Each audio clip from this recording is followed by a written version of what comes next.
সূরা বাকারার 185 নম্বর আয়াত তেলাওয়াত করেছি, যেখানে আল্লাহ তাআলা কোন মাসে কোরআন আল কারীমকে মহাবিশ্বের মহাবিশ্বয় কোরআন আল কারীমকে এই পৃথিবীতে নাজিল করেছেন সেটা আমাদেরকে জানিয়েছেন। আল্লাহ তাআলা ইরশাদ করছেন, শাহরু রমাদানাল্লাযী উনজিলা ফীহিল কুরআনু হুদাল লিন্নাস وبينات من الهدى والفرقان।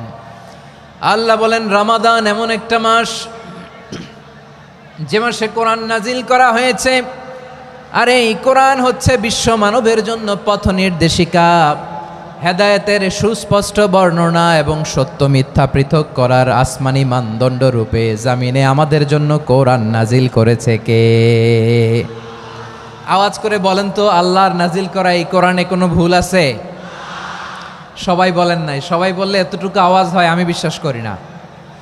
গলা ছেড়ে দিয়ে বলেন, আল্লাহর নাজিল করা এই সর্বশেষ আসমানি কিতাব আল কোরআনে কোনো ভুল আছে?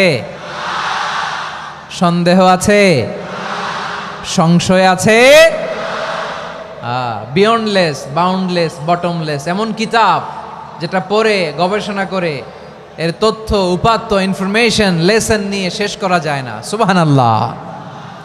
আল্লাহ বলেন এই কোরআনকে আমি রমাদানে নাজিল করেছি, যেটা বিশ্ব মানবের জন্য পথ নির্দেশিকা।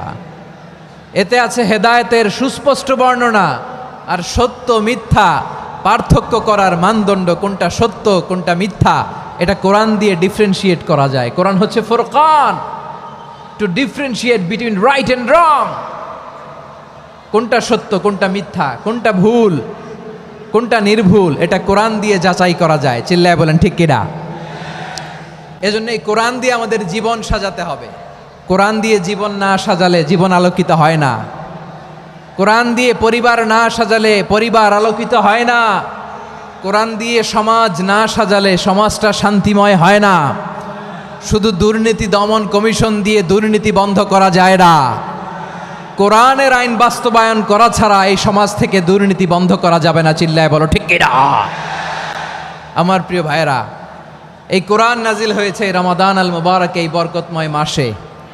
তাই আমাদের উচিত এই মাসে আসন্ন যে রমাদান আল মুবারক, এই রমাদানে কোরআনের সাথে নিজেদের সম্পর্ককে বাড়ানো।